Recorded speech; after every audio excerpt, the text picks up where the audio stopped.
We have today with us here on the Wario Author Showcase, Mackie Burt, actress and author of the highly anticipated first novel of the above series from Carthay Circle Publishing. Mackie, welcome to the show.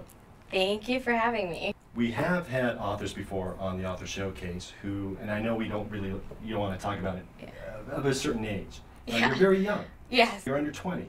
I am. But you've written a story, debut novel of a series, and how old were you when you wrote this novel? I wrote it when I was 16. This is when you were still living back at home in New Jersey. Yeah, I lived in Jersey. Right. I wrote it. I had actually just left my high school. It was my sophomore year. I went 1 week, and then I told my mom I'm not going back. Okay. So when I left my high school, I started doing an online high school, and I had a lot of time on my hands. So I figured I could start writing. We don't want to give away too much of the novel because it's a unique story, it's an original story, but just a little bit of a taste, quick synopsis of what this book is about. Basically, Above is about Callie. She's a 17-year-old girl who, starts off where she just finds out that she's dead. And it's kind of about she is a guardian, and it's life after death, and she has to help people back on Earth. And I guess it's hard to generalize because there's so much that goes on. But I think the most important thing about it is that I always wanted it to be that, life isn't that different from death.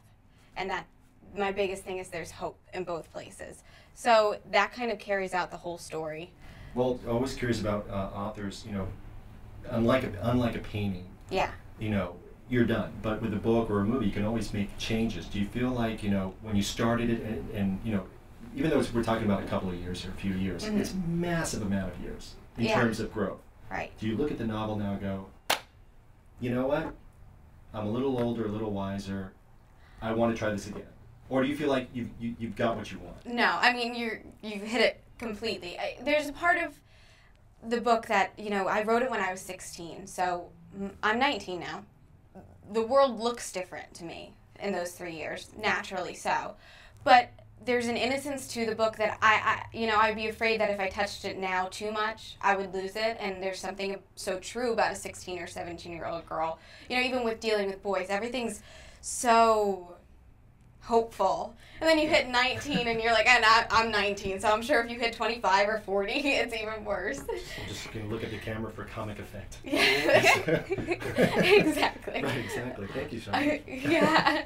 Do you eventually just say to yourself, I have to stop editing, I have to stop that's what I guess I'm messing with the book? Now I'm at the final place, actually, where I can still make final changes, but I'm having to make myself be like, this is good, I have to leave it and not touch it anymore, because you drive yourself crazy. The only interesting thing I found, though, was when I first started writing it, I had there were certain lines or paragraphs or the prologue where I was like, I'm never touching this. I'm gonna fight for this, Right.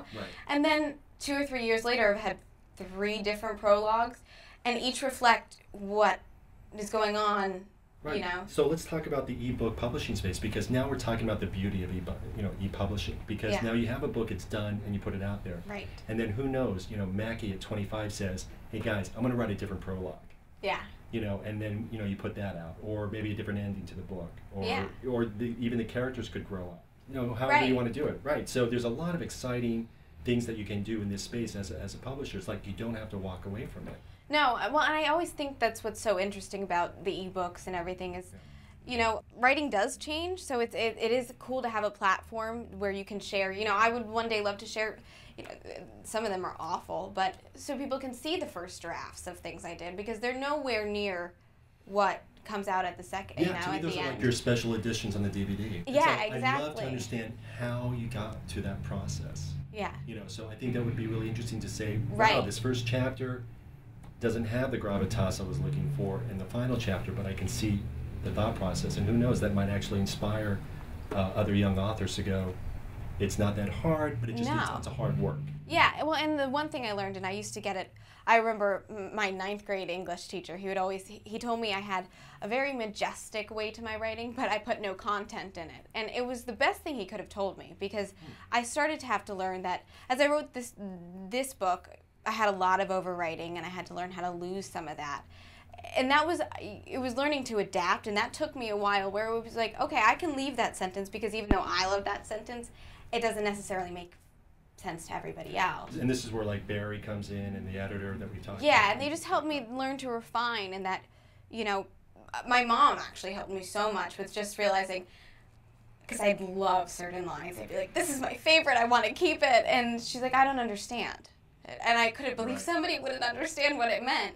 But then there's a better way to rephrase it, or, you know. But it was an interesting process because I didn't foresee how much detail and rewriting. I thought that was just a myth. Yeah, but at such a young age, it's such a strict discipline. And I always thought, first off, I'm very jealous of writers because, or even artists, because if you asked me to, I couldn't do it. I'm amazed that someone could just say, here's a whole new world. Yeah. So I'm always fascinated by that. I'm fascinated by it too, and it happens in my head. I'll read like parts of the story, and I'm like, I don't know how I came up with that. Well, eventually the characters start talking to you. Yeah. Well, that's what I always find, that like I set out to have some kind of plan. You know, I'll have the ending to my book, and I'll have some kind of plan in the middle of things I want to hit. But they never end up making it, and it's always one of those things. It's like, I don't know why I plan, because they just come organically at a certain point. You know what this character, where they go.